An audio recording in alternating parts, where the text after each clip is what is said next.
Good afternoon, everybody. Welcome back to the Enhanced Sports Show. It's Saturday, January 6th, 2024. That's right. Happy New Year, everybody. And it's good to be back. My name is Lou Tenor, of course, and it's a snowy day here in the New York, New Jersey area. Don't worry, we'll get through it as long as my power doesn't go out. We got a lot to cover today. The number to call is 512 543 4662. I'll repeat again, 512 543 4662. And don't forget, you can check us out on YouTube. Just go to YouTube and type in The Enhanced Sports Show. And we'll be here until around 6 o'clock when Rasal McGee takes over his fine program. All right, so now we'll go to the. I'll bring everybody in. All right. Steve Kent, are you there?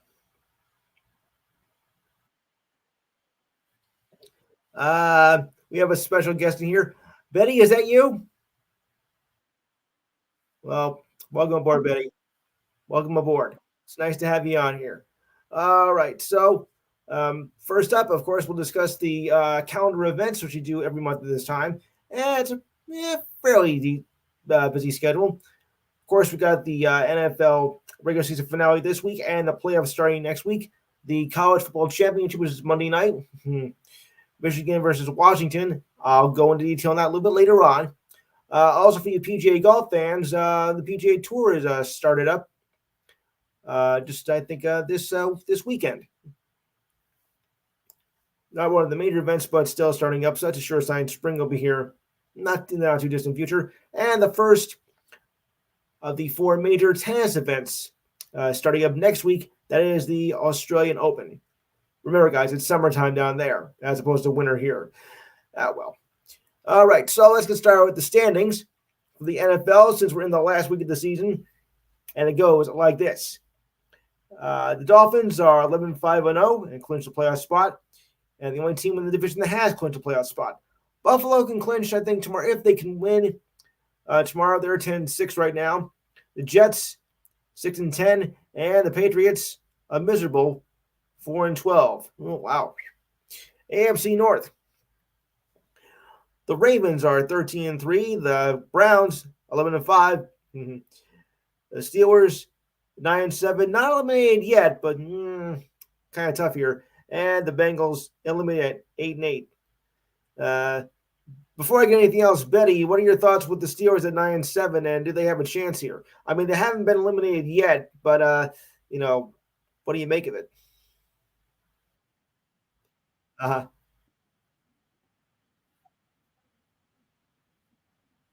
Right.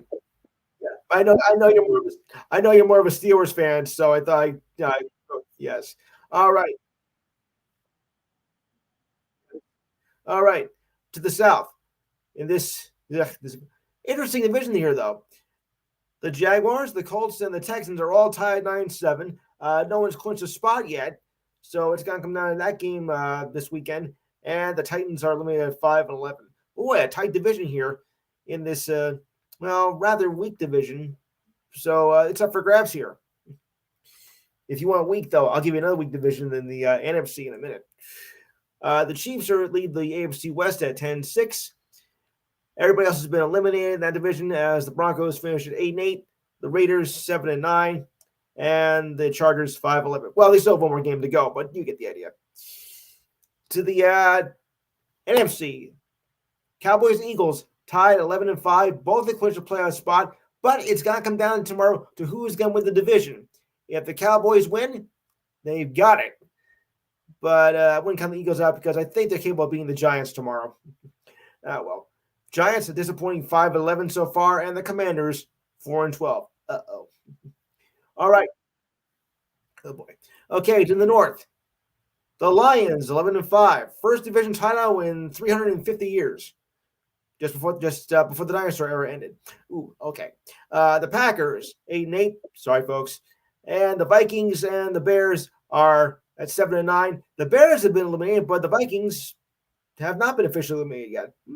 Interesting. Okay, now to this joke of a division, the NFC South. Ready? Oh, boy. The Yucks and the Saints, the Bucks and the Saints are both at 8-8 and lead the division. I don't know why. The Dirty Birds, a.k.a. the Falcons, are 7-9.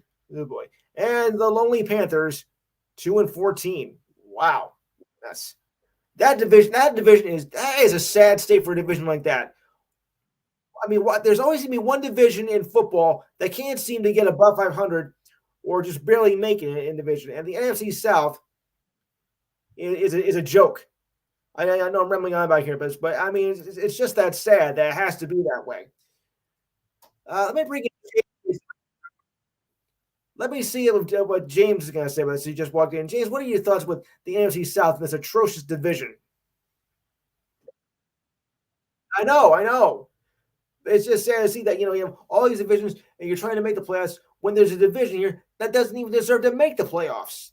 Why can't they just make it simple anymore, like we used to? We didn't have four divisions in each conference, back in my day. We had the East. We didn't have a North division. We had East, Central, and West. We didn't have this North stuff. I mean, I think it's kind of going down football, if you ask me. Seems like a watered down division, a watered down conference.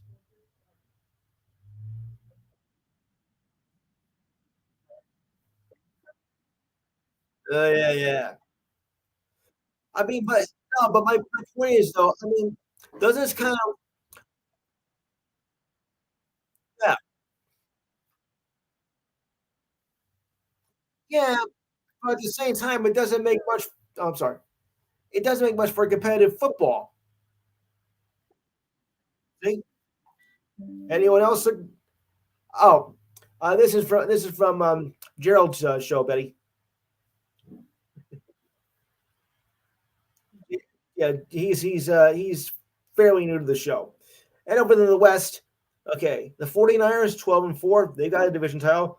Uh, the Rams 9-7, decent. Seahawks 8-8, and the Cardinals 4-12. Well, all right. So it's going to be a very interesting final week of the season. But I'm still thinking the NFC South though. It's just so weak. I mean, like I said, go back to the way it used to be, with just three divisions instead of four. But I'll be keeping my eye on the Dallas game tomorrow and the Giants Eagles game to see if they get a shot to win the division. So, yeah, I know.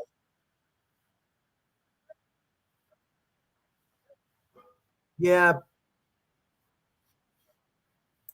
but it's a lack of competitiveness. Yeah, I mean, I don't think Roger Goodell would be very happy about that. Oops, I shouldn't have said his name. Ooh, shoot me. Okay, so it comes down to the last week of the season, and the division titles up for grabs. So we'll have to wait and see what happens on this tomorrow. Any thoughts from anybody else on the last week of the season?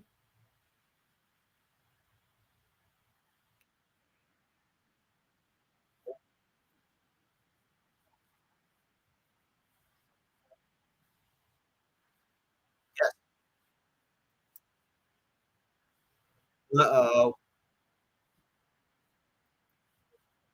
Yes, yes.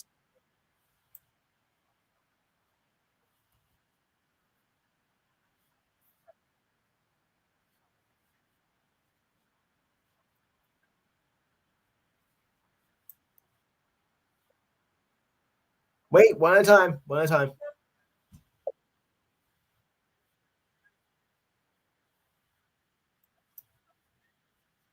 Matthew?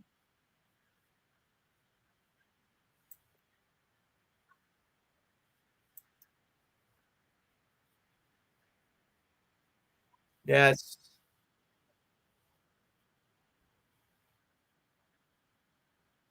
No.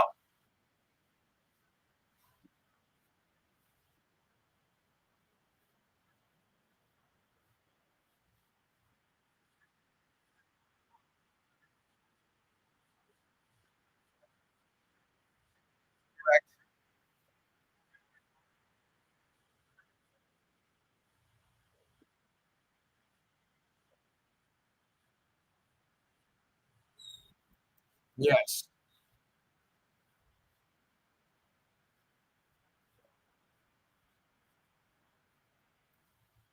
Huh. Right.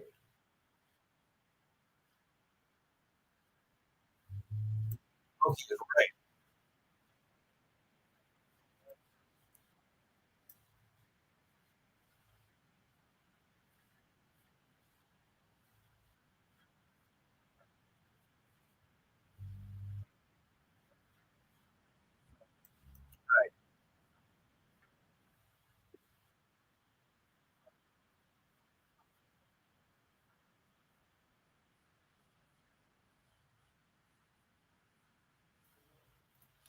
right, all right. So now I'm going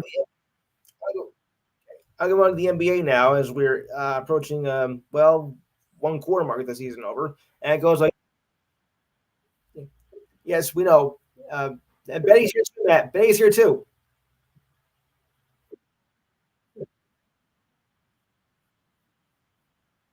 Yeah.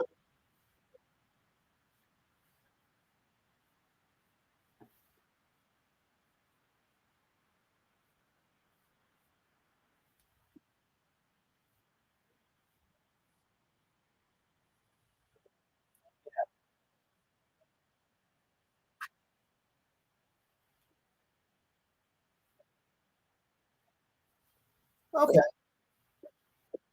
Oh,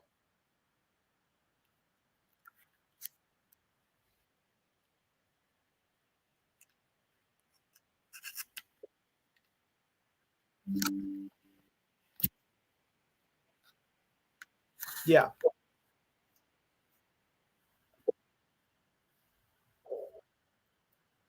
Right. All right. So now we'll go to the yeah.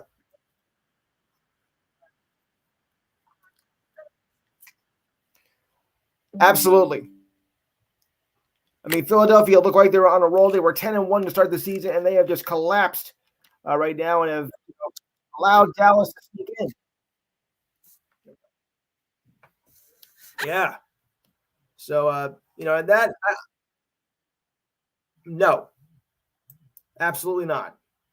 I didn't see that coming. To be honest, with you. I really thought that that was going to be just Philly's going to run away with that, but apparently not now. All right, so let me move on to the NBA here, and it goes like this: the Celtics, yep, 27-7. Oh boy, um, 2.5 ahead of the Bucks at 25-10. Sixers, who lost to the Knicks last night, thank you very much. 23-11, four back. Pacers, 20-14, seven back. Got a bit of a logjam here. Wow. The Heat, the Magic, the Cavaliers, and the Knicks all at 20-15, all seven back. It's pretty good. The Nets are falling back at 16-20, 12 back, not a surprise. And the Bulls, 16-21, 12 and a half back. Down the list we go. The Hawks are 14-20, 13 back. The Raptors, 14-21, 13 and a half back. 18 and a half back. Got the Hornets at 8-25.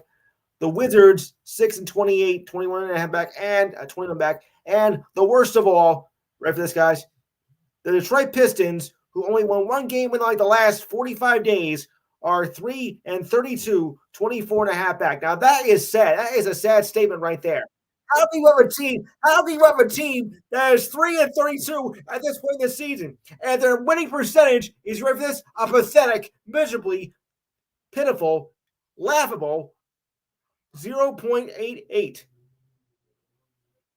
That's your winning percentage. Ladies and gentlemen, hold on, guys. I have a very special guest here. Oh, the number didn't even come up. Well, that's okay because this person over here is new to the show, but she's not new to me because she is a member of my family. My cousin Kristen from Princeton, New Jersey. Kristen, is nice to have you on the show. Yeah. Yep.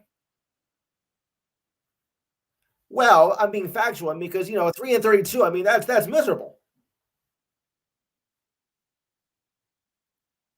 A little rocky. Yeah.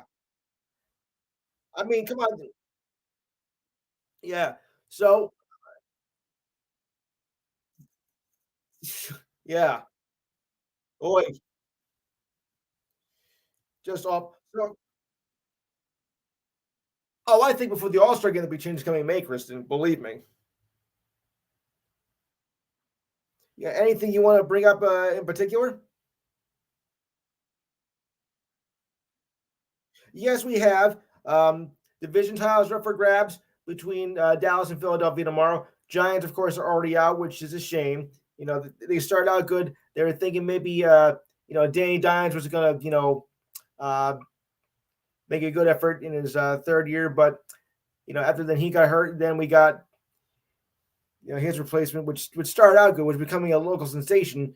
But after the incident at a restaurant, that kind of fell through. So the Giants were on a skid from like mid October on, and yeah, you did. Yeah, yeah, I know, right,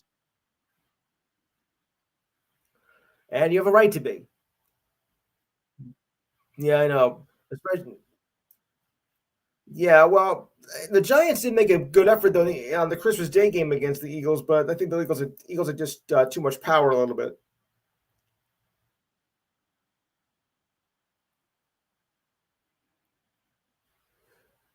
You mean attendance wise or fan wise? Attendance wise should be a sellout. I mean, the Eagles are playing for something important, even though the Giants are not. But and Eagles fans always show up, even though they are the most dirtiest fans in all football, as we all know.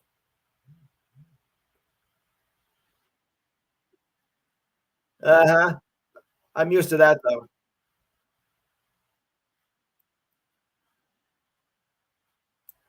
No, because it's gonna be worse tomorrow. Yeah. I Well, yeah, it's supposed to be, like it is now. I mean, science got to really turn up.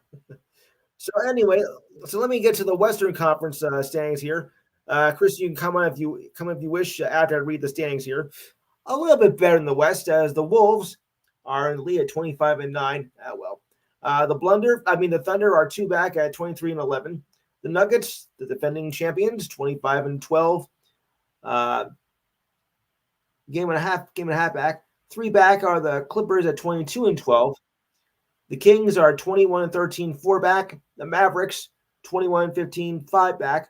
Also are the Pelicans. The Suns, 19-16, six and a half back. The Rockets, 17-16, seven and a half back. And the Warriors, 17-18, eight and a half back. But I'll tell you, Draymond Green with his troubles is really starting to take its toll on the Warriors. I mean, he's being suspended for his actions again, and he is just becoming shall we say a cancer for the team. What do you think? Steve, I'm going to start that with you. Steve.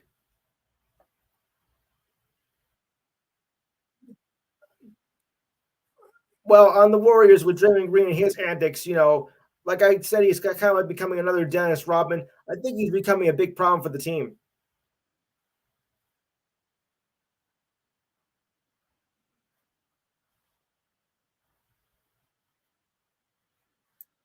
Yeah. Yes.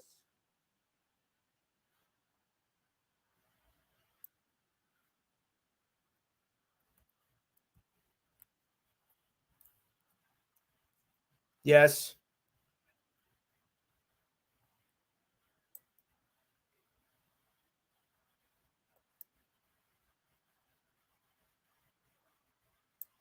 Yeah. Okay.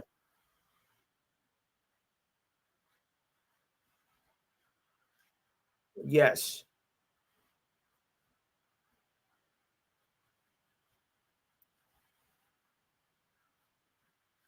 Right. Right.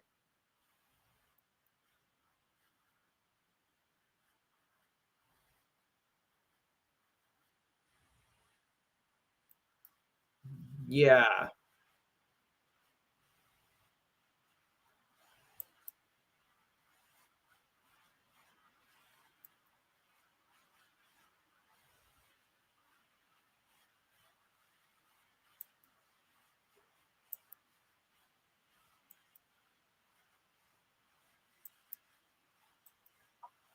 Yes.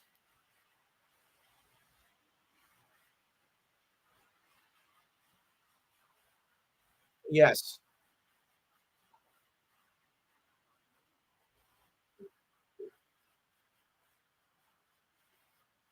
Right.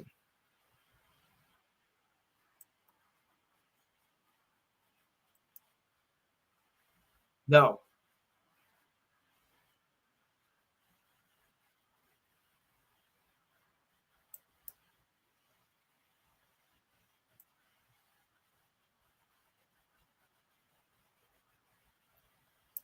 The regular season record they did not the but they did not win the championship.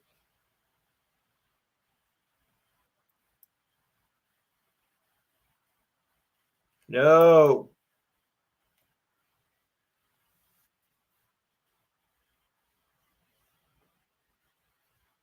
Yes.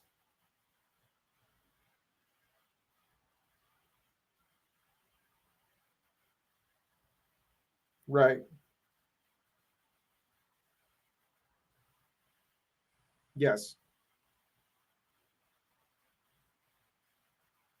Yeah.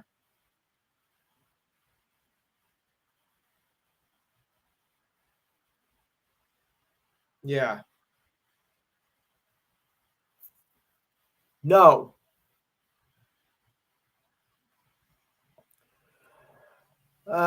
Kristen, your thoughts?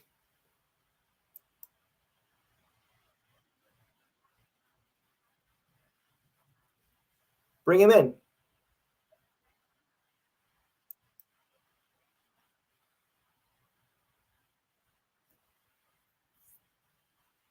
Right.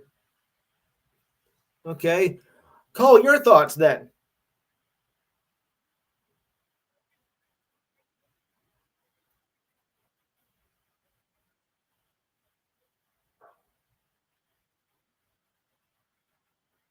Yes. Mhm. Pretty smart for an 11-year-old guys, right? Hmm. Let me finish up the standings here. The Lakers are 17 and 19, which has really become a problem because despite the fact they won that so-called NBA Cup championship, or we want to call it, they have not done well since winning that, and it has become very shocking to be honest. The Lakers lost last night to the Grizzlies. It was competitive until the fourth quarter, and then the Grizzlies just blew them out won by 14 points and lost their fourth in a row. They've now dropped to 2 games below 500 and are not even a play-in spot right now. Um, come April, LeBron James had 32 points, but it was 2 for 6 from the foul line and committed 3 turnovers in the fourth, and that's what cost them the game. It was a championship in respect from and they're 3-10 since winning that so-called NBA Cup.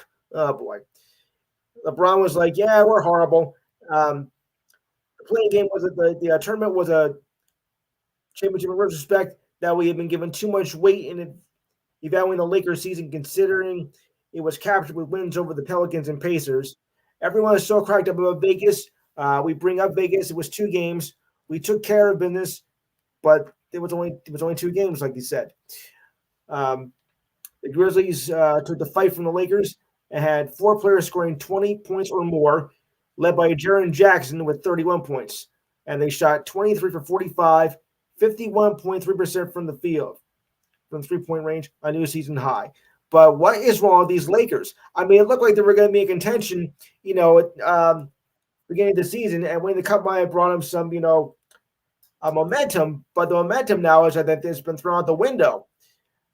Betty, you follow the NBA closely as I do. So, what do you think is wrong with the Lakers?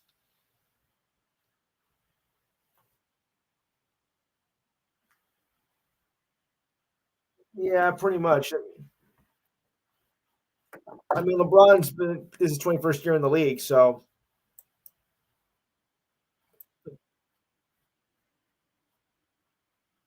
yeah. But some are also calling it just like LeBron's championship, which I thought kind of insulting to be honest. It wasn't all about trying to get him one more bit of notice for for a so-called title. It's not the same thing as winning an NBA championship. I mean, let's get that straight right now. I mean, I know the WNBA has done that with their in-season tournament, so this by far was not, you know, an NBA title. We have another call on the line. Would you state your name for the record, please? Kevin. How do you do, Kevin? Welcome back. All right. So, anything you want to bring up? Yeah. Yeah. Yeah. Because, we were mentioning about LeBron and, how all this was all hyped up to be the LeBron tournament, which, I think it's kind of insulting, even though I thought, was like, well, you won, but you didn't really win a real title.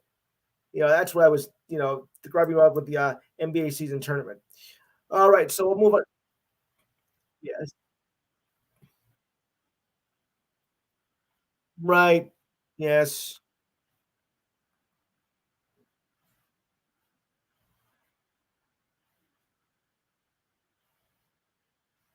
Right.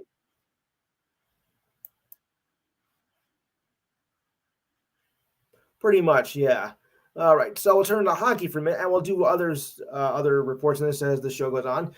Now that we're in the mid-season point of the NHL, it gets a little bit more interesting here. The Bruins lead the Atlantic at 23-8-6, 52 points. Yuck. The Panthers are 24-12-2, 50 points. The Maple Leafs 19-10-7, 45 points. The Lightning 19-16-5, 43 points. The Red Wings 19-16-4, 42 points. The Habs, aka the Canadians, 16-17-5, 37 points.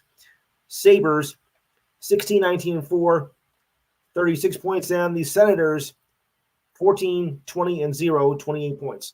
To my division, the Metro, I got like this. Rangers 26-10-1, 53 points. Oh yeah. Hurricanes 22-13-4, 48 points. Islanders 18-10-10, 46 points. The Flyers 20-13-6, 46 points. Sorry. Devils, 21-14-2, 44 points. Not bad. Not bad. Penguins 19-14-4, 42 points. Capitals 18-13-6, 42 points. And the Lonely Blue Jackets, once again, last 13-19-8, 34 points. Boy, that team can't buy it. We tried. Yeah. Yes. Yes. I just mentioned the Flyers. Yes. Yeah. Little sarcasm. You know how Rangers. You know how Rangers feel about Flyers. I know. I know. All right. To the West, the Jets. 25-9-4, 54 points. That's the Winnipeg Jets, not the New York Jets. Avalanche right behind them, 25-11-3, 53 points. Hey, I'm keeping my eye on this. Wow. Dallas Stars 22-10-5, 49 points. The Predators 21-17-1, 43 points. The Coyotes 19-16-2, 40 points. We're not chasing a Roadrunner. Oh boy. The Blues 19-17-1, 39 points. The Wild, yuck, just a little joke, folks. 16-17-4, 36 points. And the Blackhawks, I mean, this is sad. 11-26-2, 24 points. And to make matters worse, their rookie of the year sensation, if you want to call him a sensation, Connor Bednard. Well, he had a little bit of an accident and last night's game against the Devils as he suffered a fractured jaw, as now on the injured reserve list. So there goes, I think, the Blackhawks' chance to do anything to get into a postseason. So let me go into this. Bernard left the first period after being hit by double defenseman Brendan Smith. Was evaluated by specialists today as the Blackhawks return home to Chicago. He does lead all rookies with 15 goals, which is not bad. Yeah, whoever doing that, turn down the sound, please. Getting a lot of feedback. Okay, so 15 goals and 18 assists in 39 games for rookie. Okay, not bad. He's up for rookie of the year consideration, even though this team is trash. Oh boy. Following his election, Bernard could be the youngest player to play in the All-Star game in 18 years and 201 days if he is able to play, because he could be out for 2 months. The All-Star game was scheduled for February 3rd in Toronto. Bernard was injured in the fourth shift of the first period as he skated over the Devils' blue line during a Blackhawks power play. As Bernard stick handled into the zone and was met with a shoulder check from Smith, Bernard then fell to the ice and clutched his jaw. Ooh, that is ugly. Mikey, thank you. Mikey, okay. He left the game around the 9-minute mark of the first period. Yeah, as his teammates Nick Foligno and Brett uh, Seney and several of his teammates ignited a skirmish with Smith behind the Devils' net. Oh boy. Head coach of the Blackhawks, Luke Richardson, who was a defenseman in the league for 21 years, said, I think Connor was reaching for a puck and did not see him because he was behind one of the players. I don't think he stepped up on Connor. I think he's stepped on Connor went head first into him. I don't think it was any intent to injure him. That may be true, but still, you socked him one, and now Bernard's out with fractured jaw, and the Blackhawks are dead pretty much. It was, from what I heard, yes,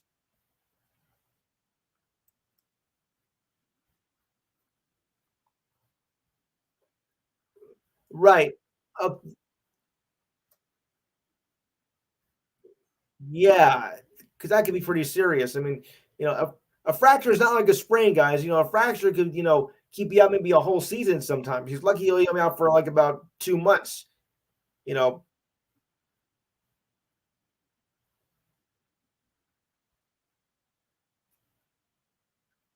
Not at all. Not at all.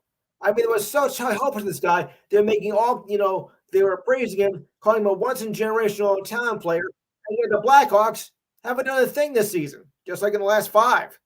I mean, it's just, they, yeah, they draft people and thinking they're going to, come out of their slump, and it gets worse every year. This is not the same team that won 3 Stanley Cups in a 7-year period between 2010 and 2016. This is not the same team. No. Okay. Yeah. Right. One of ours.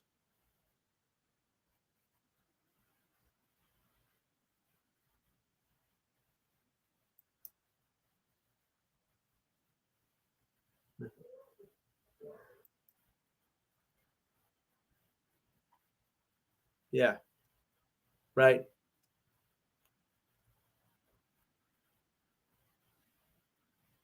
I'll say.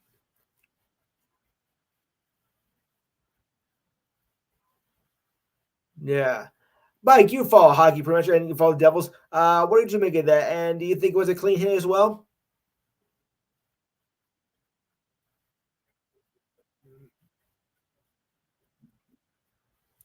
Pretty much, yeah. Yeah.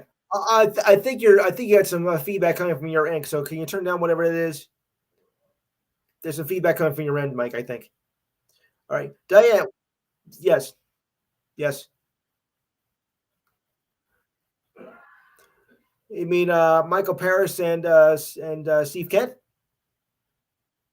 Steve Kent. Steve Kent.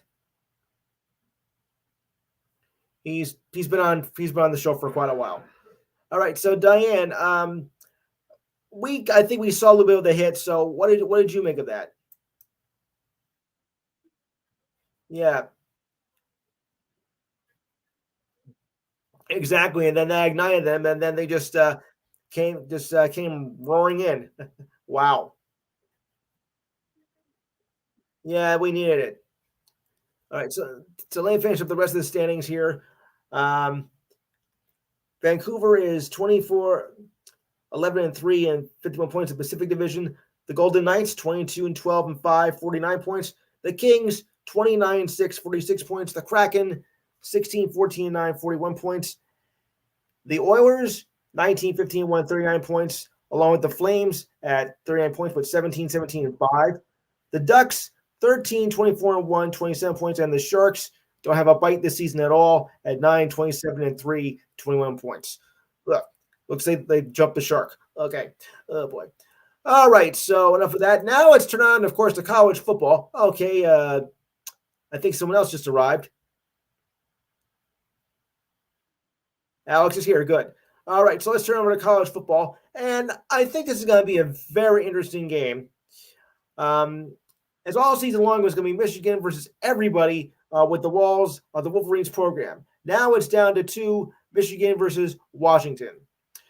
The number one Wolverines. This is the first time it's going to be two undefeated teams playing in this in quite some time. The Wolverines are 14 and 0, and the Huskies are 14 and 0. Hey, you can't do better than that. in the college football national championship that's going to be played Monday at NRG Stadium in Houston, where they might have a problem. Sorry. This year's title game is the last, little play on words, folks, is the last of the 14 playoff before it expands to 297 next year. No, 12 in 2024. But I ask you, do you think that's a lot? Do you think it's too much? Do you think they should just be like 8 teams or whatever before I go on with this? Do you think 12 is a bit much? Because you think it may become watered down? Because say you have a team that qualifies that, but they have like less than 6 wins a season. So, I'm going to go to Ken with that first and see what he thinks of that with the new 12-team playoff format for next season. Yeah.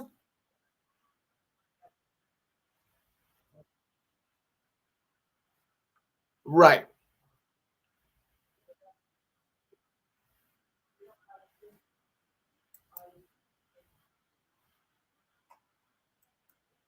Yes.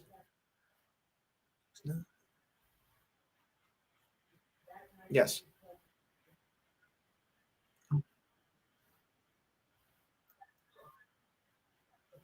Right.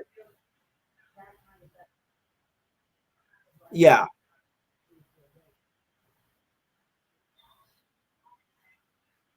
No, you're probably right.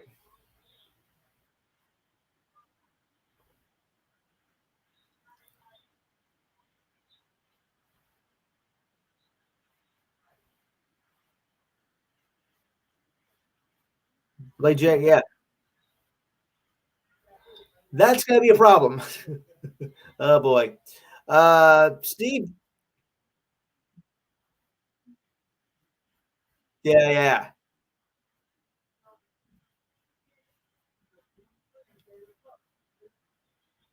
Yes.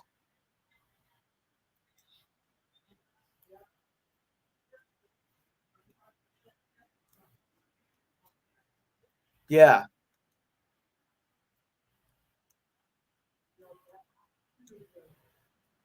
Yeah.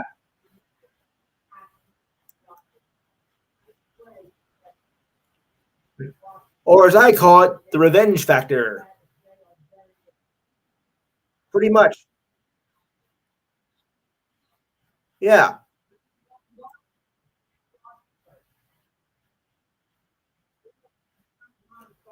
I'm sure they would.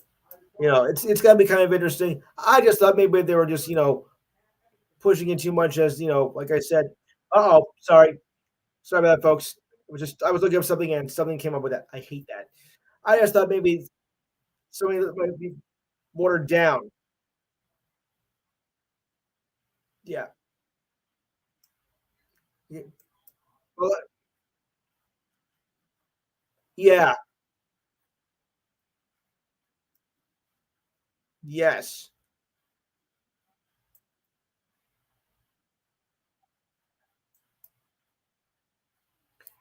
Yeah.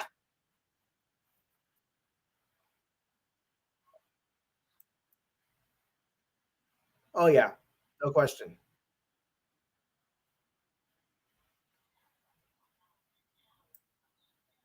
It is. It is.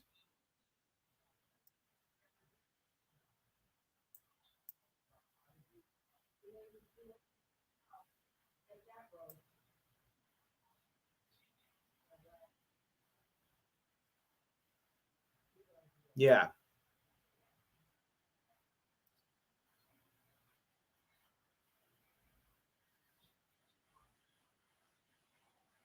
Yeah. Right. And that, well, because remember that could also cause like heat stroke and whatnot, and we don't want something like that.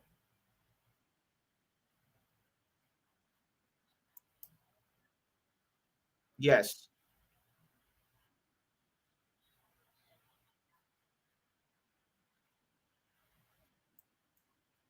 No.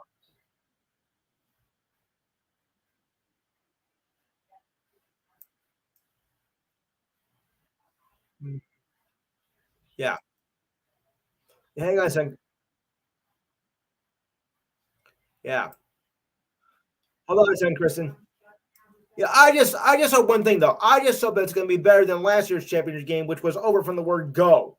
I mean, that was Georgia just annihilated their opponents at Florida State and was just well, but that he is.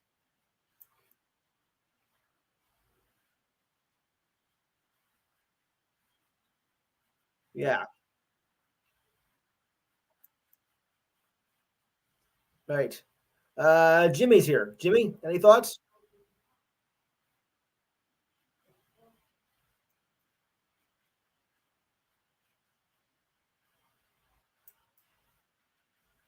Yeah,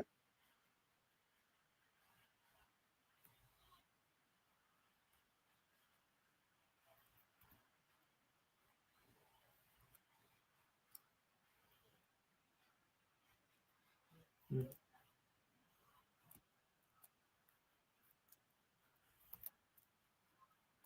right.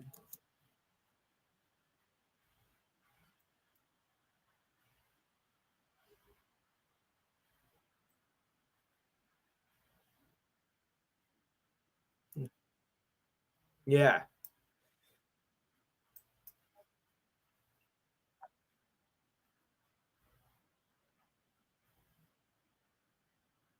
as it should. Right. Anybody else have any thoughts on that?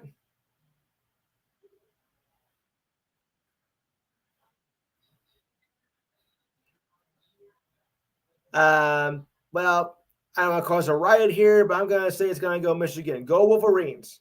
Sorry, but like I said, I hope it's gonna be better than last year because last year's game against Georgia and Florida State that was not a game at all. That was over like in about 5 minutes of the first quarter, 63-3. Kind of reminds you of the other bowl game that we had earlier this week too. I mean, that will go down. I think as one of the worst moments of 2023 as far as games are concerned. Of course, I also have a few other um, notes that about that. Some other worst moments. We can't forget the hockey player, the American hockey player who died in London during a game back in October, November. And the worst moment of all, Travis Kelsey's performance on Saturday Night Live back in March. Oh, that was awful. Just awful. Okay. Well, it was. If you saw it, you know what I'm talking about. Ah, wow. Okay. So moving on. Yeah, well, if you like that kind of stuff. Anyway, moving on.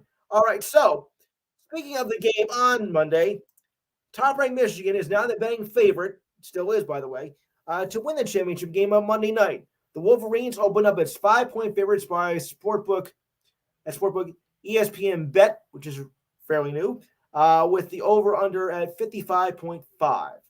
The line on the title game on DraftKings is open at 4.5, while other sports books open at 3.5. Okay, we got a little difference of opinion here. That's okay. Michigan outlasted Alabama 27-20 overtime thrower, which was fantastic.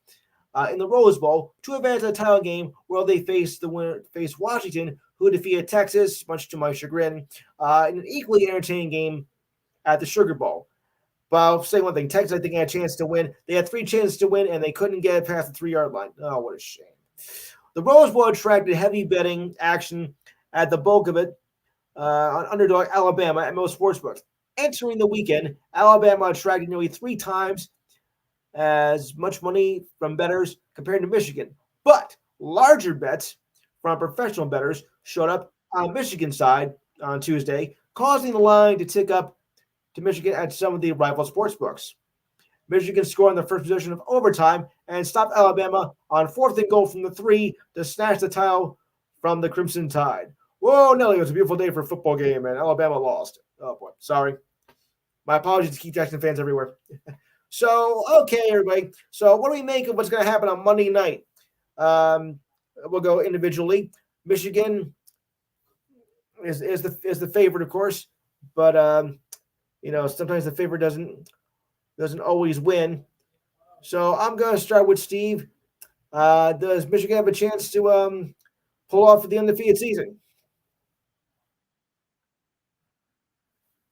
Okay. Yeah, yeah. Right.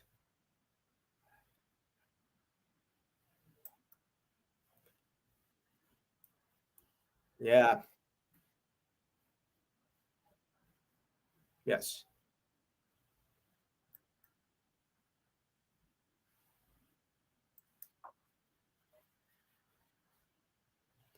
Yes. Okay.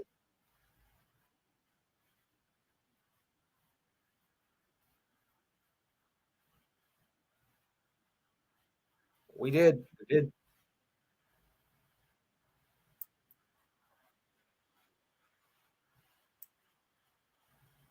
Yeah. Aha. Yes. All right. Kevin, Michigan or Washington? Ah, that was Steve. Yes.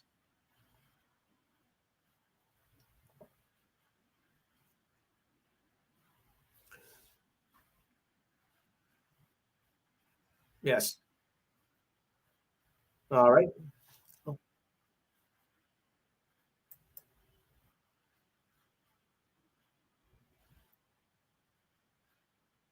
yeah. Right. Yes. Should be. Right. Betty, your thoughts? Oh, all right. Okay. Mike?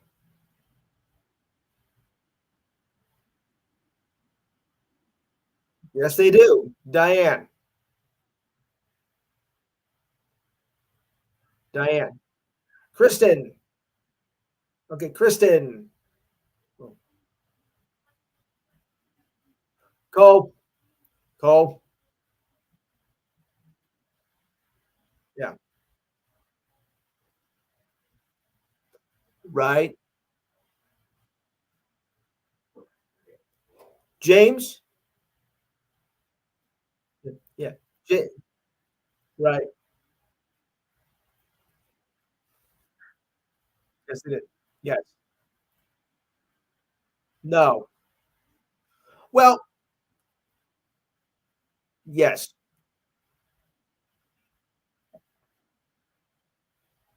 All right. James. That's my cousin. James.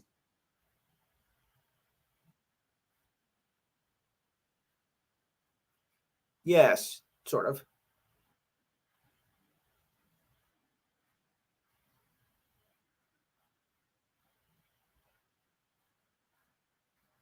Mm, right. Uh,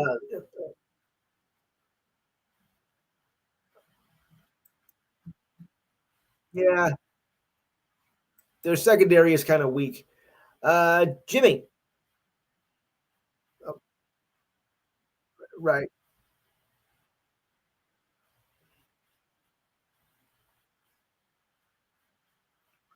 Yes.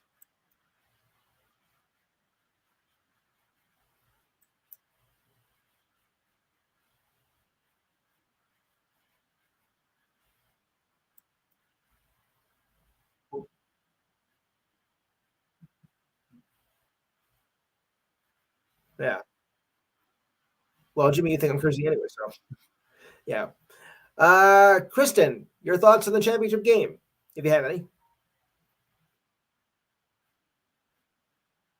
There is one every crowd, folks. Alex.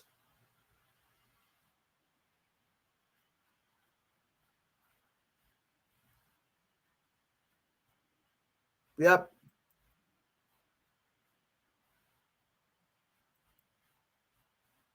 Yeah. Yeah.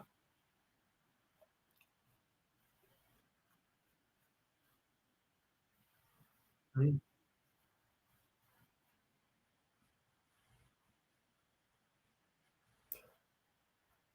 Yeah. All right. Who did I get? Speed never hold your peace. Okay. All right. Okay. Thanks, Alex. Okay, moving on. We got more football. Alabama edge rusher Dallas Turner, a projected first round pick. um, in this year's draft said after Monday's loss to Michigan, he is leaving to enter the NFL draft, of course. Turner ranks 11th as the best player in the draft. Finished the season with 15 tackles and 2 forced fumbles. But unlike the rest of the team, it seems Turner struggled to pressure Michigan quarterback J.J. McCarthy. The Crimson Tide only had one sack again and no quarterback hurries. Turner pointed out after the game that he does not always rush the quarterback. I just told him what to do. Well, you gotta rush the quarterback if you're gonna have a chance. Come on, you have to rush. Turner said he was frustrated. No kidding. It hurts that I won't win. I came here for Turner. I came here to win a national title. Now I'm not going to win a national title. Well, a lot of other quarterbacks haven't either. I'll get back to talking about my family and see where it goes from there. He said. Alabama did not. Alabama did say, however, that they should have a starting quarterback, Jalen Milroe, next season. So he might be able to take over, and maybe give Alabama like the championship. But I want to know one thing. Now, Kevin wasn't here in the last show last season. Did Alabama deserve to be ranked up high as number 4, even though they had one loss going into that SEC championship game? Because there've been a lot of gripes and complaining about that. I still think that Florida State got snubbed because they were undefeated, and they should have got the 4th spot. Yeah.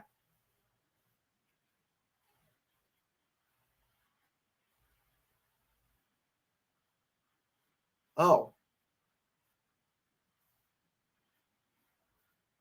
Mhm. Yes.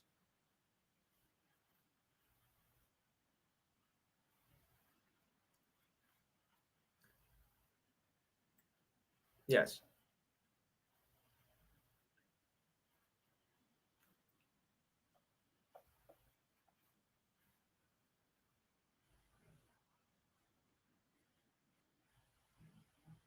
Right.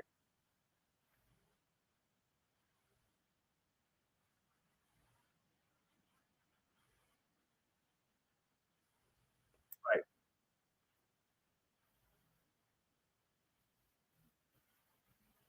Yes. Exactly. All right. Yeah. I wasn't too thrilled about that. I think that that maybe Nick Saban had some influence on it, and that's how they got in. Because I don't think they should have jumped all the way from 8 to number 4. You know,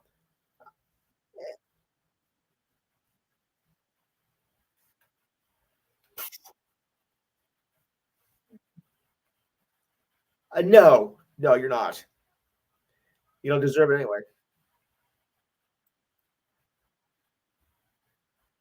Yeah, yeah. ACC is known for basketball, not football. They're better in basketball. I've always said that ACC football doesn't compare to ACC basketball at all. Or I can put it, yes,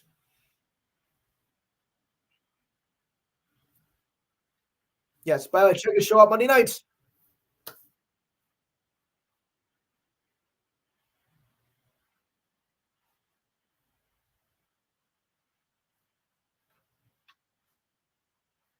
Yeah.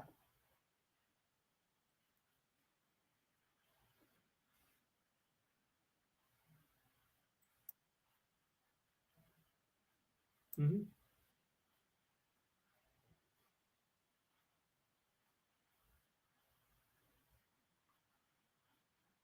Right.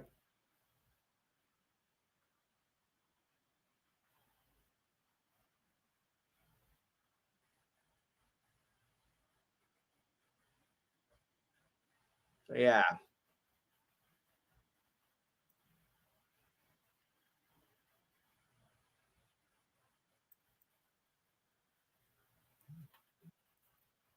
No.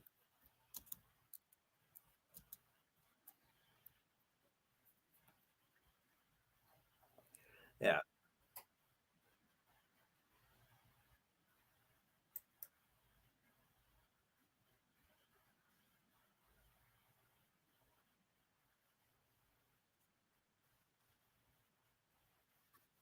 Yes.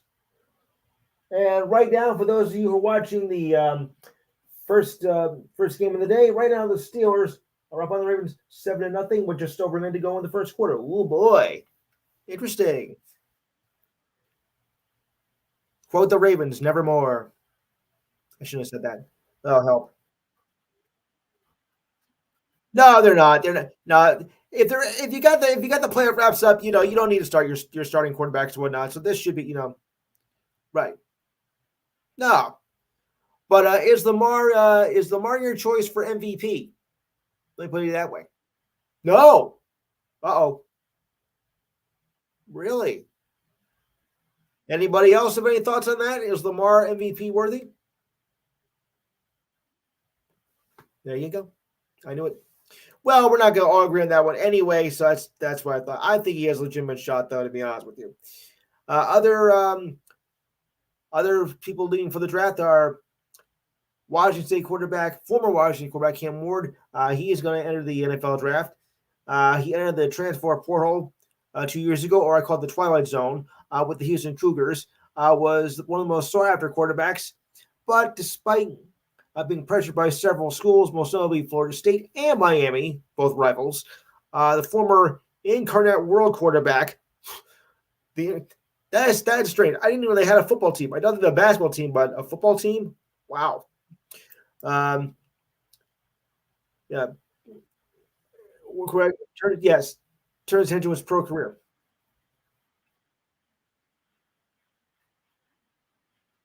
Yes, I did. I'm writing down piece by piece. So, yeah, a lot of them, of course, are gonna, enter the draft. I mean, nobody plays like 4 years anymore. It's not like when we were young, is it? Yeah, yeah, I read that too. Right. Yes.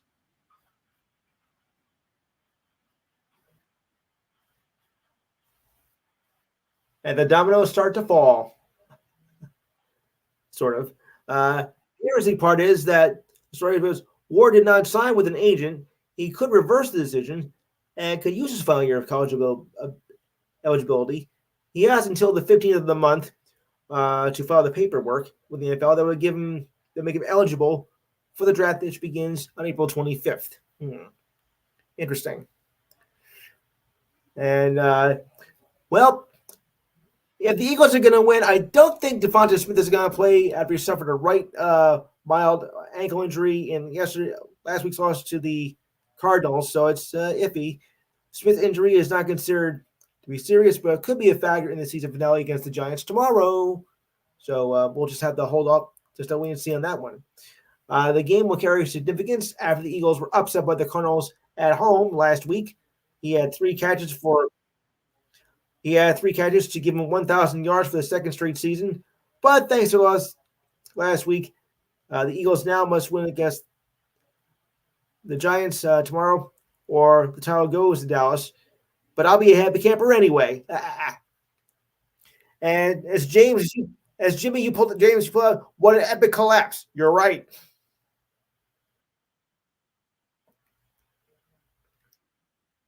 Hold it. Yes.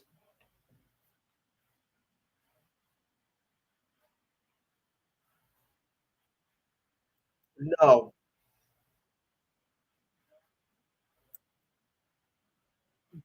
that's right.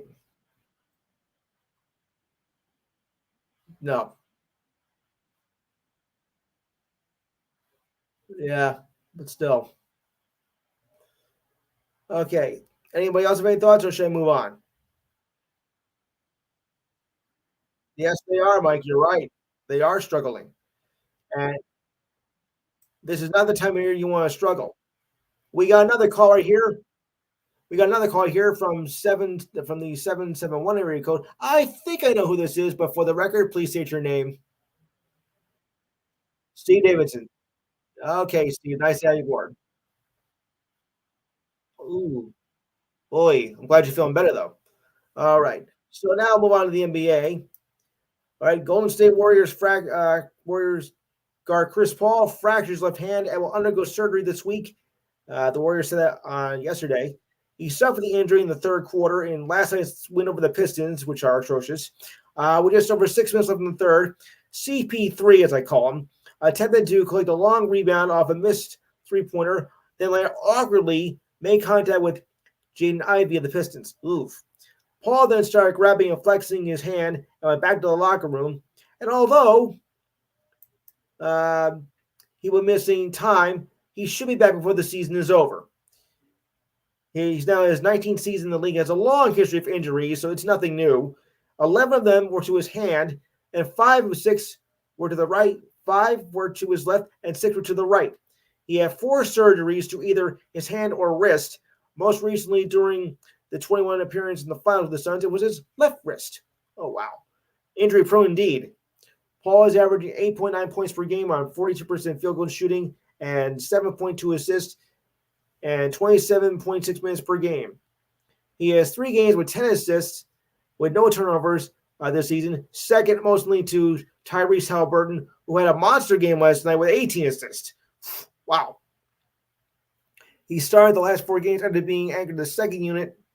The move was made to help get Stephen Curry off the ball more. Something has become more important as Draymond Green is serving a suspension.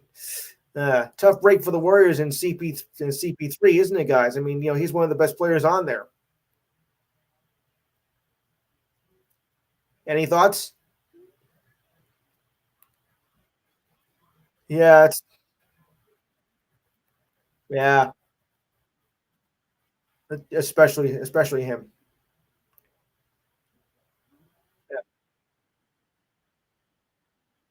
Yeah. So we got to think of we got the Warriors are struggling a bit, but they got to get their act together because the Western Conference is pretty tough. Anyone else have any thoughts or move on? Okay. Oh, I do have another basketball note here. As Betty might listen to this one. Cavaliers guard Rick Rubio has announced retirement after 12 seasons in the league. The announcement was made official on Thursday. Rubio, a prolific international career, playing his name of Spain, penned an open letter to fans on social media to share the decision that he'll be working on his mental health. Rubio stated on social media to share that with the fans that his career is over in the NBA. His dream started back in 2009 on draft night in New York. And he said, "Well, my dream was to play for the last 12 seasons. I've collected a lot of memories and great relationships with the Timberwolves, Jazz, Suns, and Cavaliers." Rubio said, "I decided to stop playing pro ball and take care of my mental health. And thank everybody who supported me from the Spanish Basketball Federation to understand my decision." General Manager Colby Allman raised a statement in regarding to Rubio's decision. "We understand that it was a difficult decision to make, and it was, and provide balance, providing whatever support we can while also respecting his request for privacy." Yeah, Rubio was, of course, one of those great players. And I do respect his decision. I mean, it's not an easy decision to make. You're fighting a health issue. And, to be fair, because it's a rough game, it does take a toll on you, later in your later years. But I believe that was the right decision to make. Steve, your thoughts on that, on Rubio?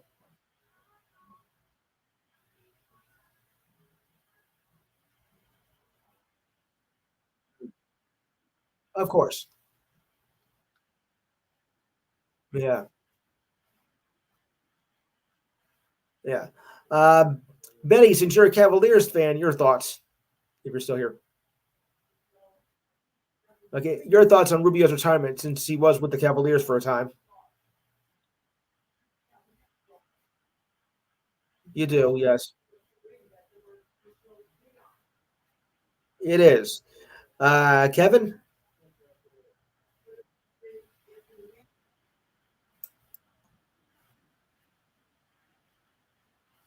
No. Absolutely. Yes.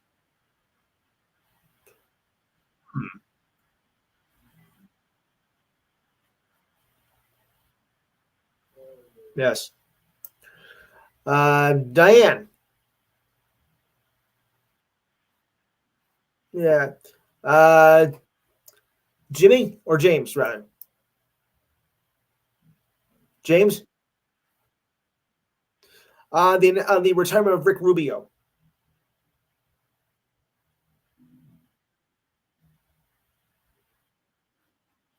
Yeah. Overdue. Okay. All right. Anyone else have any thoughts? Yes, Mike. Well, he's done though. Remember that. I just said he's done, but but I think it was the right decision. Speaking of the All Star game, I have some news here. LeBron James and the Greek Freak Giannis lead the first round All Star voting results released by the league yesterday. Giannis is the overall leader in vote getting with more than 2.1 million votes uh, voting for him, while LeBron is the only other player to receive 2 million votes. He would set a new NBA record by being selected to his 20th All Star game, breaking a tie with the legendary Kareem Abdul Jabbar, who was the scoring leader until last year. Joining the Greek Freak at the top of the East front court voting are Sixers center Joel Embiid with 1.84 million votes. Next up is the Celtics forward Jason Tatum, with 1.77 million votes. They have a combining lead over Miami forward Jimmy Butler with only 767,913 votes, and Celtics forward Jaylen Brown with 426,589 votes. Sorry. In the West, it was pretty similar as LeBron led over 2 million and change, followed by KD at 1.8 million votes. Nikola Jokic of the Nuggets, 1.64 million, and are the only Western frontcourt players with more than 1 million votes. Lakers center Anthony Davis just a little short at the million mark with 988,255, while the Clippers forward Kawhi Leonard was a mere fifth at a mere 669,320 votes. Oh boy. Among backcourt players, Pacers guard Tyrese Halliburton gained 1.4 million votes, and of course his stunning performance last night with 18 assists should be even higher. He was followed by the Bucks guard Damian Lillard, 955,751. Atlanta Hawks guard Trae Young, 873,979. Cavaliers guard Donovan Mitchell, 624,819. That's good for you, Betty. And the Sixers guard Tyrese Maxey for 80,062. In the West, Luka Doncic and Stephen Curry were the only backcourt players to top the 1 million mark. They're followed by Shai Alexander of the Thunder. Then the Clippers guard James Harden, and Mavericks guard Kyrie Irving. The way the voting works is pretty simple. Voting fans votes count for 50% of the votes, while the media and players make up the other 50% and 25 each. There'll be 3 frontcourt players and 2 backcourt players in each of the starting lineup. The coaches will make up the reserves. And I'm going to go to that right now. But do you think that the fans should have the majority of the voting, though? I mean, I don't think that's right. I still think that should go to the players. I think the coaches have been saying it too. I mean, because the fans just make it like vote for a popularity contest, and that's not right. So let me ask Steve. I think I asked last year, but I'll ask again. Do you think that the fans have too much say in who gets vote for the All Star game? Thank you.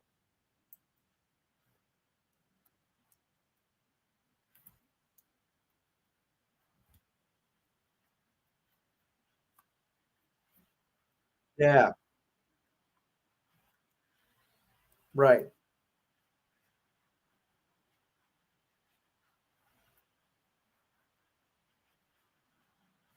Kevin, your thoughts on that? Do the fans have too much power? Yes. Right.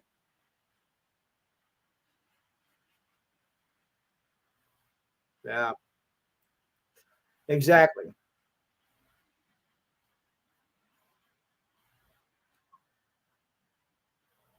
Yeah, maybe you're right. Yes. Betty?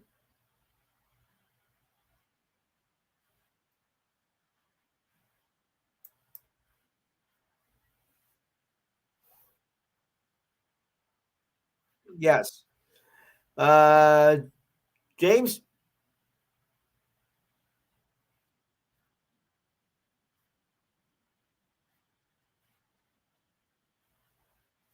Yeah.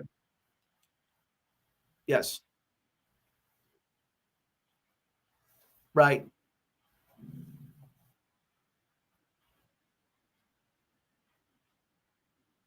Right. Right.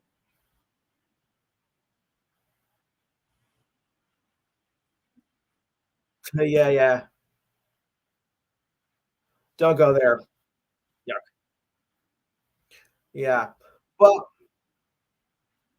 mhm, that's true. That's true. Anyone else have any thoughts before I read the last part? I I guess not.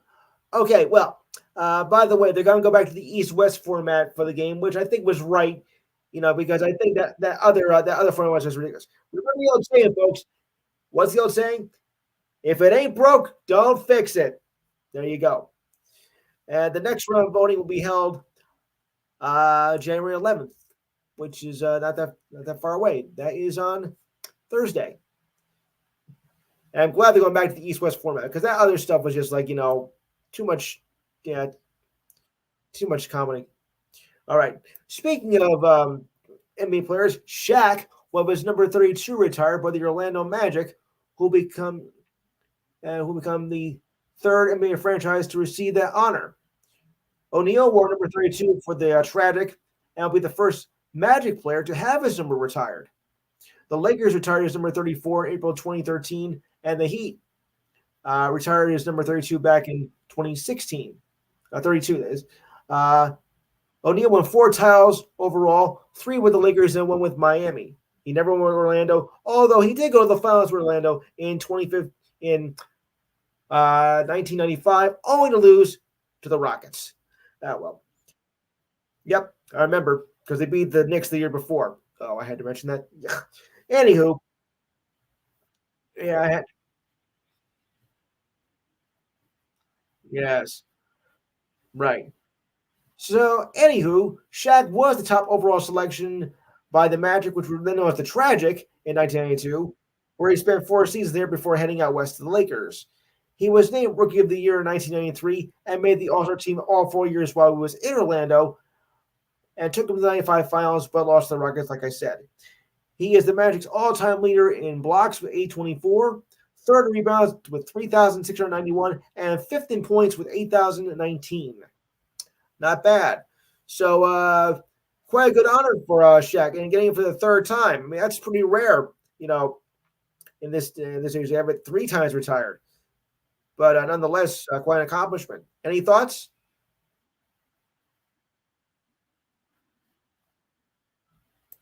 Yes.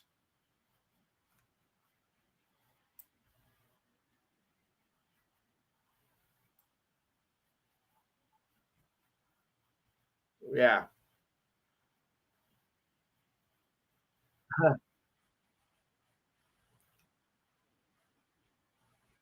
Right. Steve?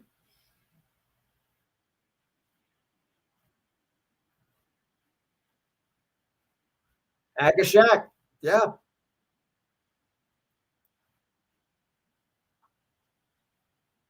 Right. Right. Uh, Kevin?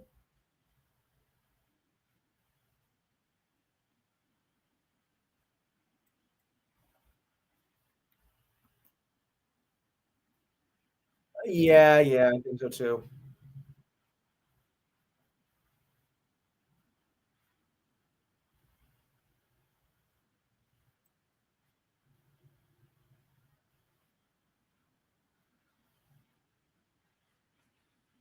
Yes.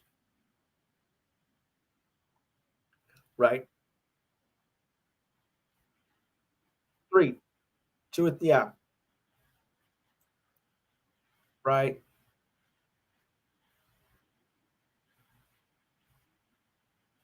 Okay. Right. Oh yeah. Yeah.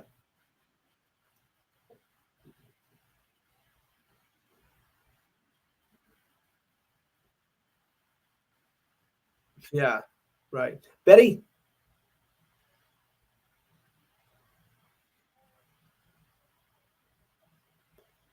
any thought on Shaq's number for a third time? He did. James.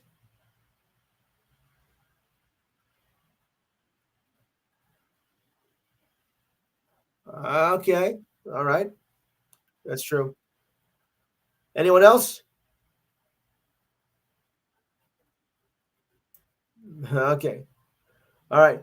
Okay. Well, it's the last week of the regular season in the NFL, so let's get to the games and the schedule right now. All right. First game going on as we speak: the Steelers versus the Ravens. Steve, who do you got in this game? Kevin.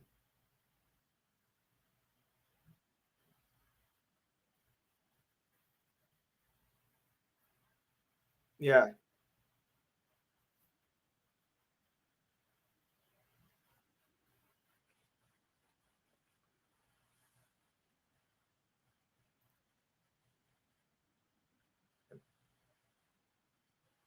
Right.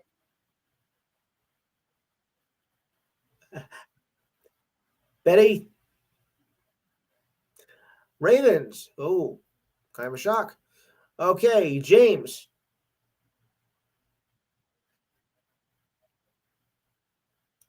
Right.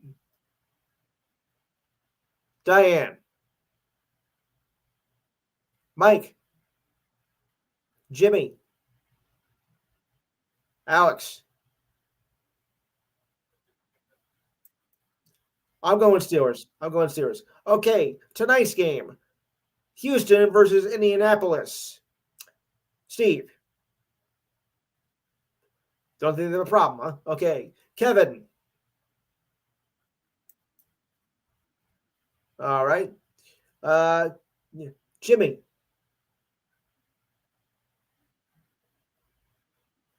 All right, Betty. You said Colt. Okay, Diane. James.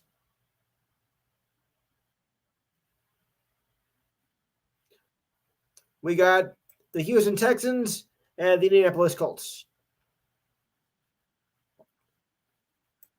All right. Uh, down the field we go. Okay, Mike. Mikey. All right. Jimmy. All right. And Alex.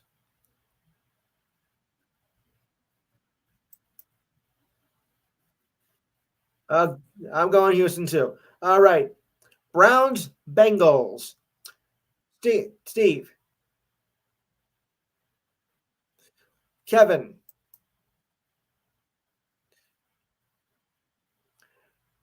Jimmy,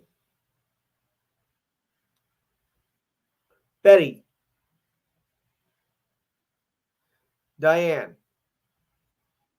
James, Mike, Mike, and Alex.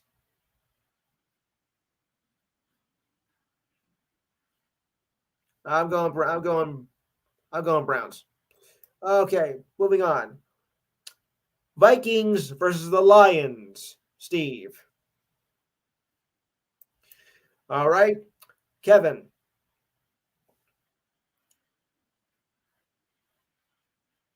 mm, Jimmy, Betty, Diane, James, Mike,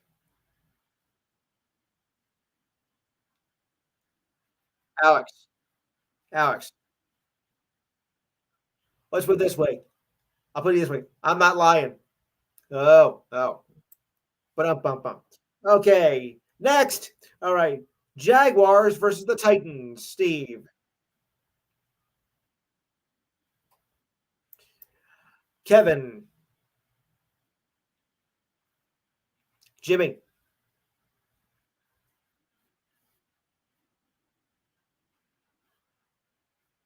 Betty. Diane. James. Mike. Alex. Okay. Okay. By the way, guys, remember there is no Monday night game this week, so let's keep that in mind, okay? Because everybody was asking, is there a Monday night game? No. All right. Oh boy, here, okay. In the toilet bowl or something like that, the Jets versus Patriots, or as I call it, them. Steve, Kevin.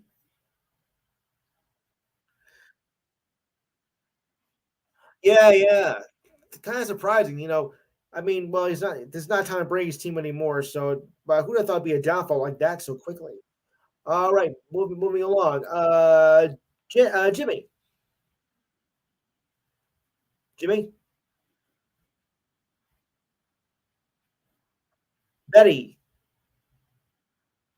Diane, James, Mike. I'd like to welcome Roger to the show. Roger, who do you got? Jets or Patriots? I'll run down the other lists for you as well. Steelers, Ravens. Who do you got?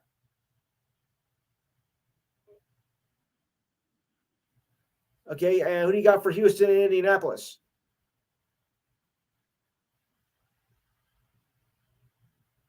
Who else do you got? Hold on. All right. All right. Who do you have between the Browns and the Bengals? Vikings, Lions. Jaguars, Titans. Jets, Patriots. Oh, you did. Okay. Oh, you came in there. Okay. Dirty Birds mean the Falcons against the Saints. Hold on. I go in order. Steve, Kevin,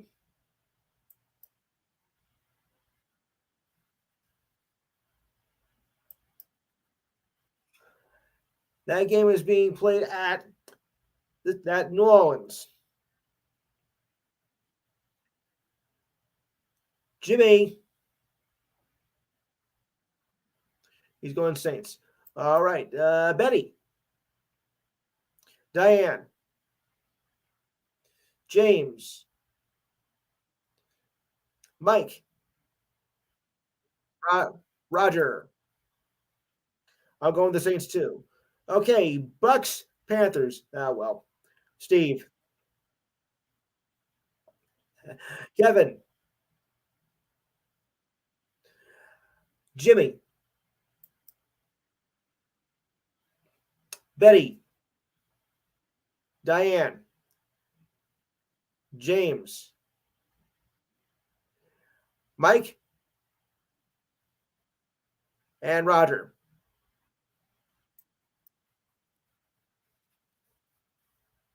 Okay, good point. I'm still going over the Bucks though. Anyway, all right. The Bears versus the Packers. Okay, Steve,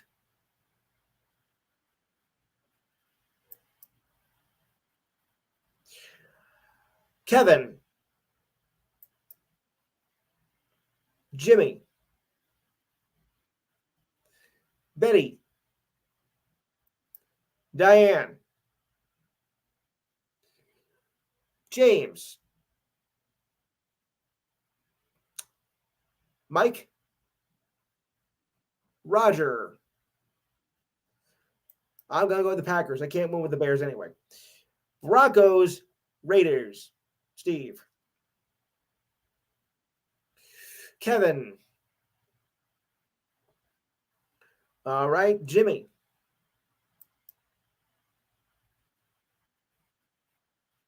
Betty, Diane, James, Mike, Roger. I'm gonna go. Yeah, I'm gonna go with Broncos. Okay. Battle of the Turnpike here. Eagles, Giants. I'm gonna go a little bit out of order because it involves our local area. So I'm gonna start with Jimmy.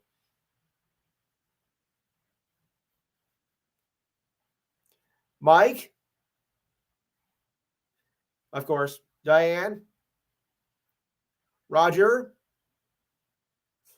of course. Steve, Kevin, Betty. Wow, more Eagles fans than I thought. James, Giants. I'm gonna go with the Eagles. Ugh. All right, Seahawks, Cardinals. Now I'll go back in order. Steve. Ooh, gutsy call.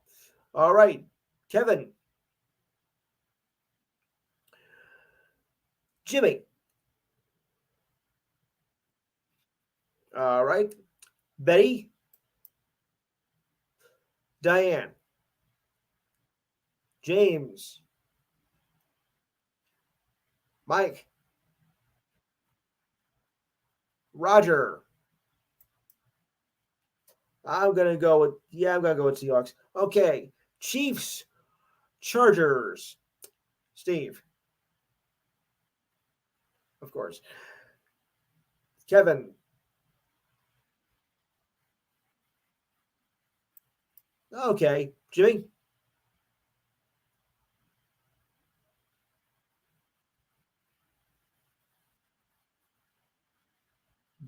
True. Betty. Okay, Betty. Diane. Of course. James. Yeah. Oh, I'm sorry. I said the Chargers versus the. Oh, wait a minute. Let me read that again. I said the Chargers versus the Chiefs versus Chargers. Chiefs and Chargers. Yeah, I read in reverse. uh, all right, so we have two more to go here. Mike, Roger, Kansas City, here I come. Okay. All right. Rams, 49ers. Oh, this will be easy. Steve, Kevin, Jimmy, Betty, Diane, James. Oh, Mike, Roger.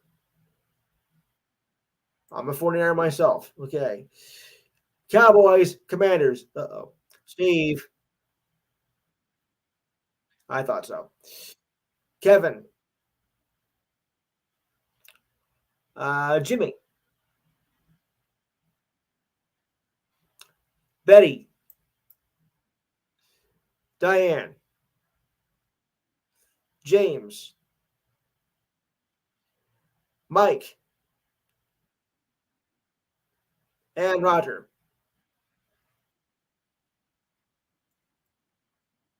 Of course. I'm still going with the Cowboys anyway. And last but not least, the final breaker game of the year. Oh boy. The Bills versus the Dolphins. Okay, Diane, go for it. Of course. Steve. Right. Kevin.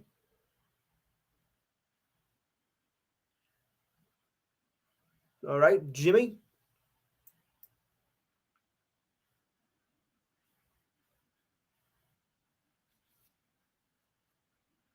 It will. Betty. James. Mike.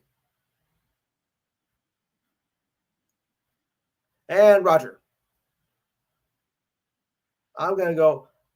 You know, I'm going to take a stab at this. I'm going to go with the Bills. I'm going to go Diane this one. I think the Bills have a chance, and they need it.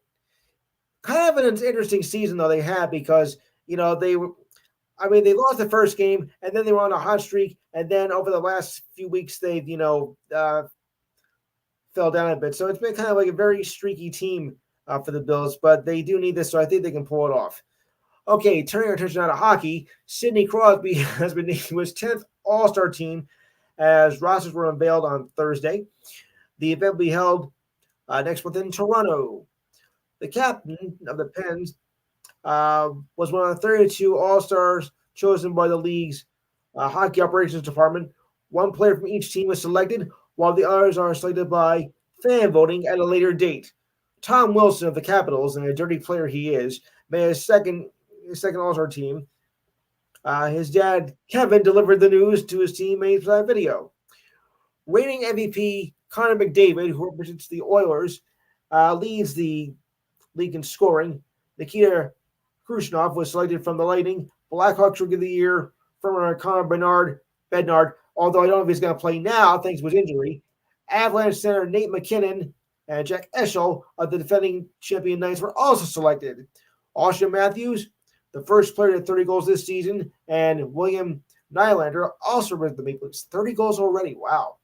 Brady Tkachuk, Keith's boy, was selected from the Senators. The All-Star Weekend will be held in Toronto from February 1st to February 3rd and will follow the 3-on-3 format.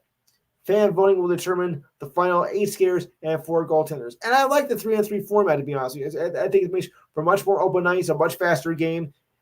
Creates a lot more skill and speed. I kind of like that. Does anybody ever follow the NHL All-Star game by any chance? Yeah, what are your thoughts about the format? Yeah, yeah. They use 3-on-3 in overtime, but not for an entire game. But I think it makes the game more enjoyable. Anybody else have any thoughts on that?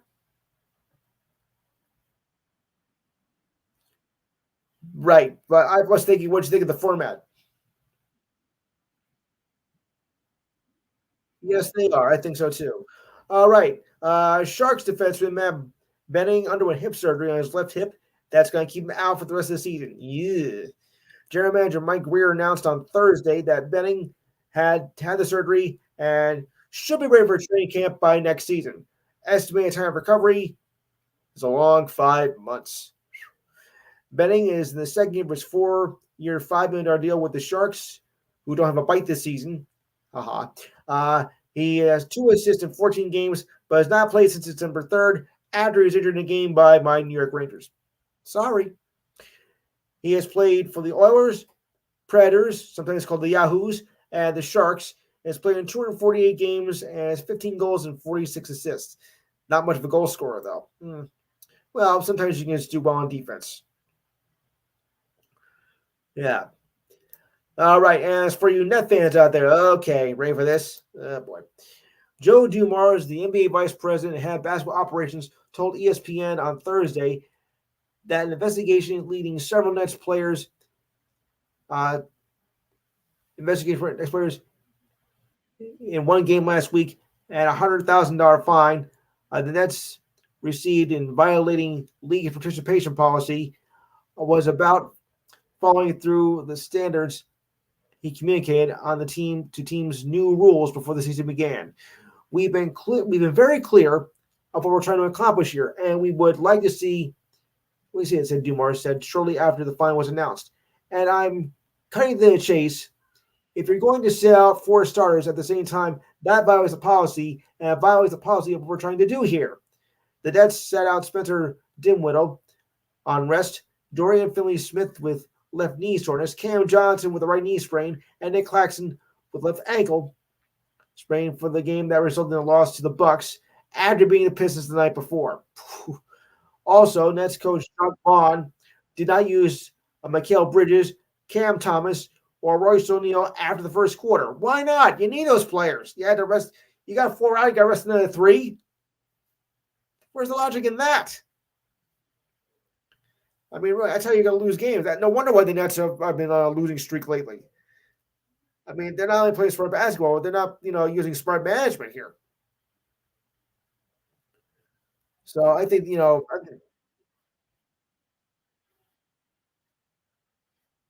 No, that'd be a little far fetched. I don't think that should be necessary. But you got four players on rest and three more that you don't use at the first quarter.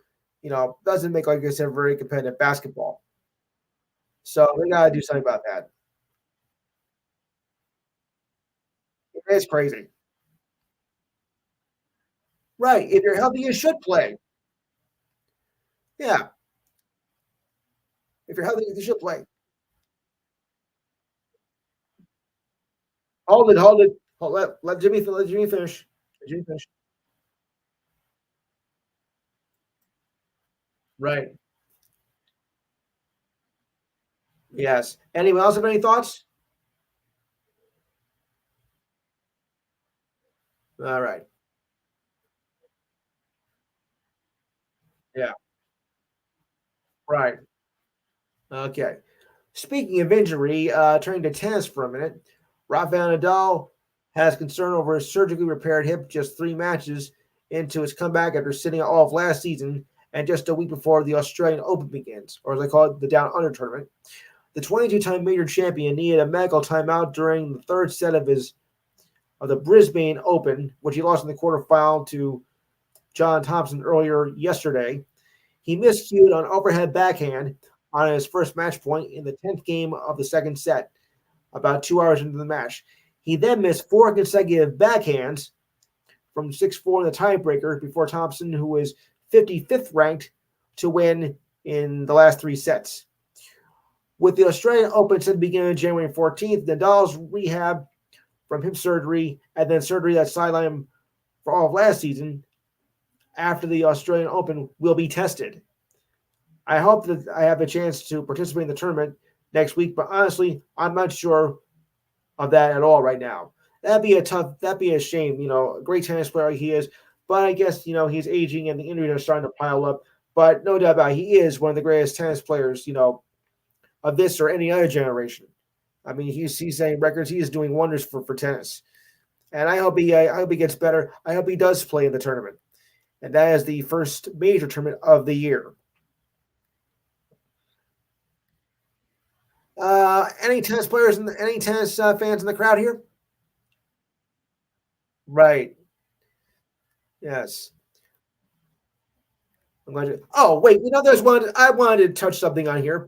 The I suppose you've heard about the merger between the USFL and the other league, of course. That's but they have merged now, and we call the XFL, and we call the UFL, and the play will start Easter weekend, actually, March 30th, March 31st.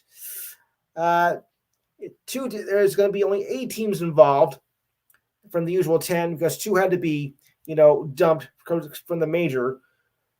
I'm wondering though, how is that going to be the quality of the product? I mean, how's it going to go? And does this have a chance? I mean, because we've seen this happen before. Spring football doesn't really go over well, regardless of what league you're in. And now you got the merging with these two teams coming up, thinking it's going to be competitive football. I'm not sold on this. I think it's going to be a disaster. I think it might be worse than the AAF of 2018. I shouldn't have went there. Oh, that was bad. American Alliance Conference. So the UFL, which is New Spring League, comprised of the XFL and USFL merger, announces 8 teams, four apiece, for the former leagues for 2024. Oh boy. The season begins on March 30th, which is Easter weekend, with their re-signing USFL champion Birmingham Stallions and the defending champion XFL winners Arlington Renegades will face off. As for leadership, Russ Braden, ex-NFL president and CEO, now heads the UFL as president and CEO. Daryl Johnson, former USFL president of football operations, leads the UFL's football operations and was a former player himself with the Cowboys and is also a commentator for Fox.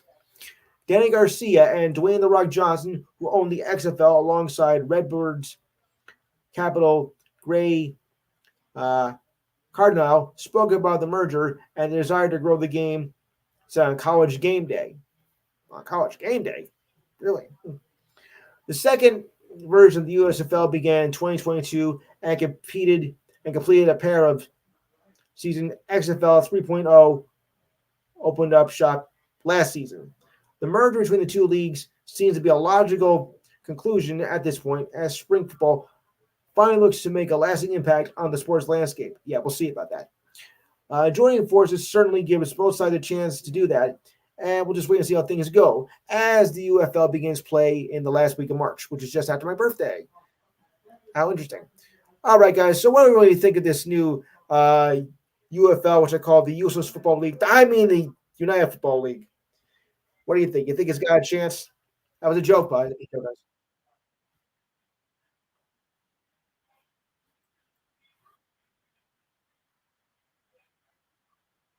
Okay. Yes. Yes. Kevin, your thoughts?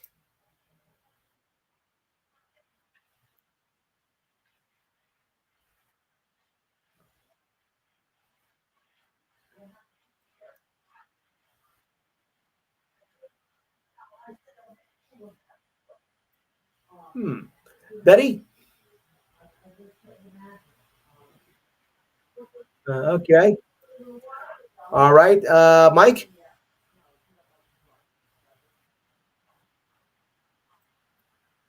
No, no, no. They're out.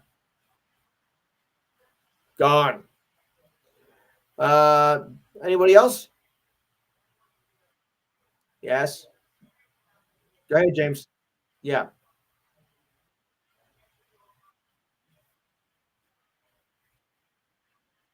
Right. You're right. Oh, I got an update here. Yes.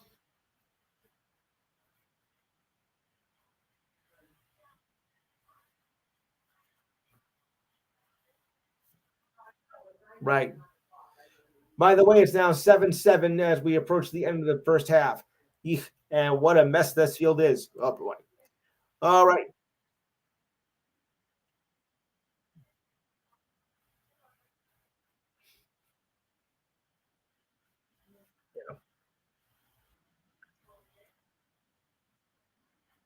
Yeah, that is true. But we got enough teams in our area, so it's no big loss.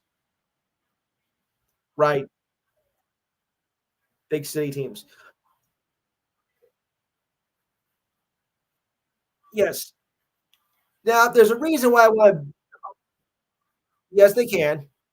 If this league is successful its first year. Otherwise, as we Italian Americans say, forget about it. Okay. So now there's a reason why I wanted Betty to come in because I want her thoughts. Now, I don't know if anybody knows this or not, but there's a new league in town, and this involves the Women's Professional Hockey League. That's right. The Women's League now has a professional hockey team of their own. It started on Monday, New Year's Day.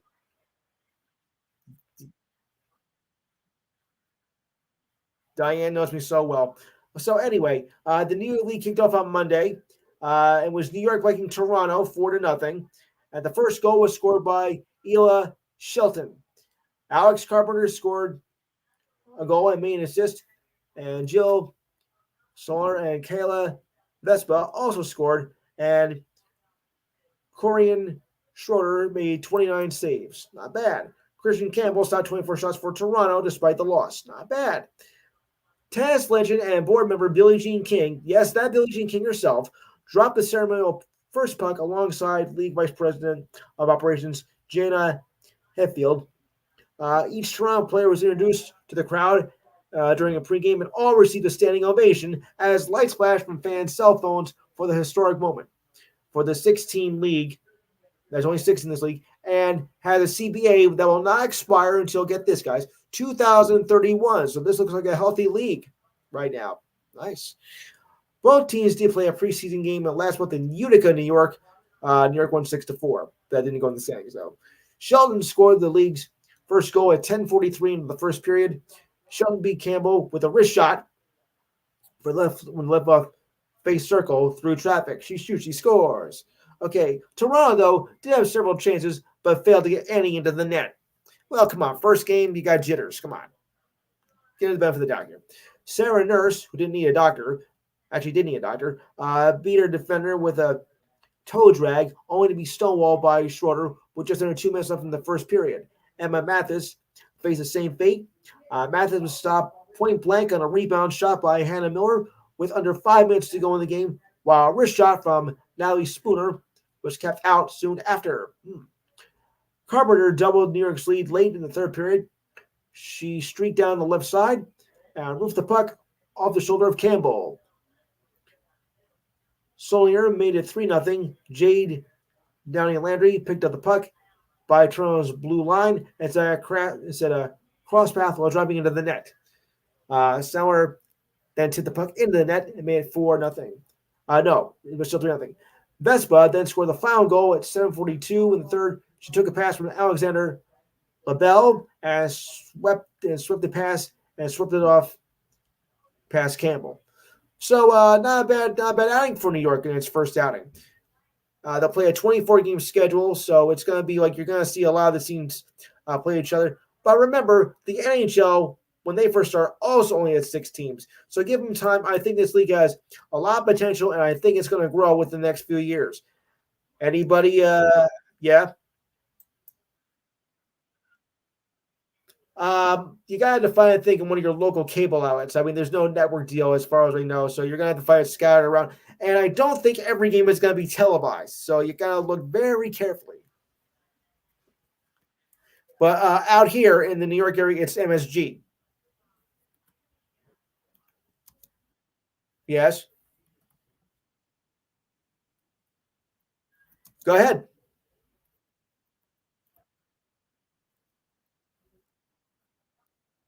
Right. Yes. Right. Yes.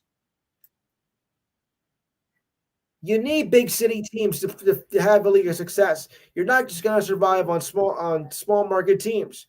You need New York, Los Angeles, San Francisco, and whatnot. You need all of them. Without that, you're not going to survive because you won't get much of a fan base. I'm sorry to say. All right, so a quick look at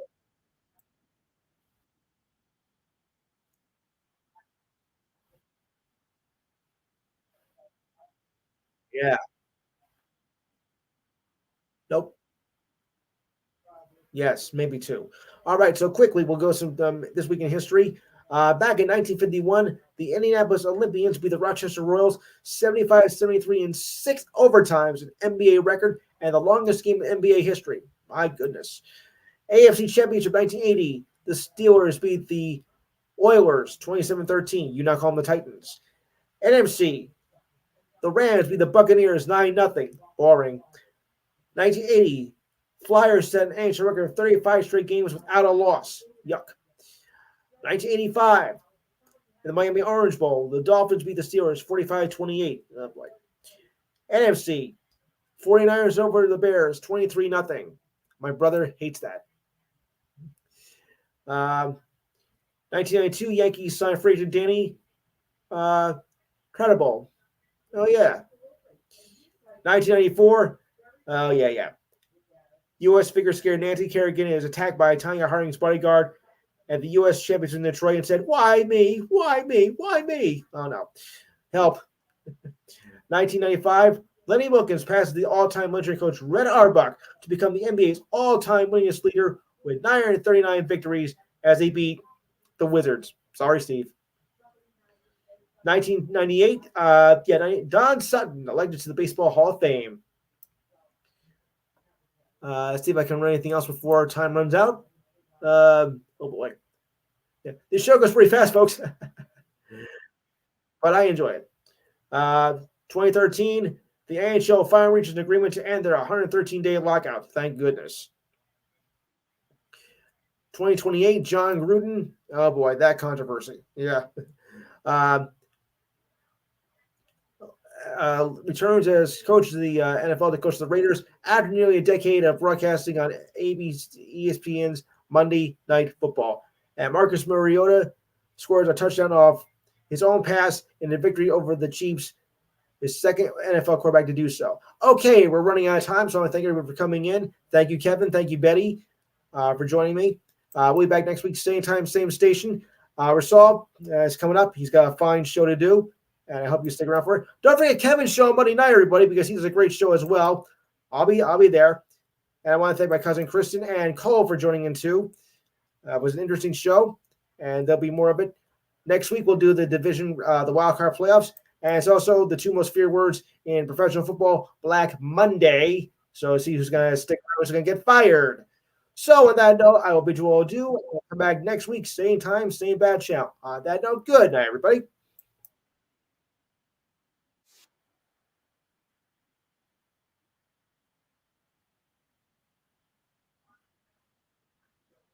Oh, man.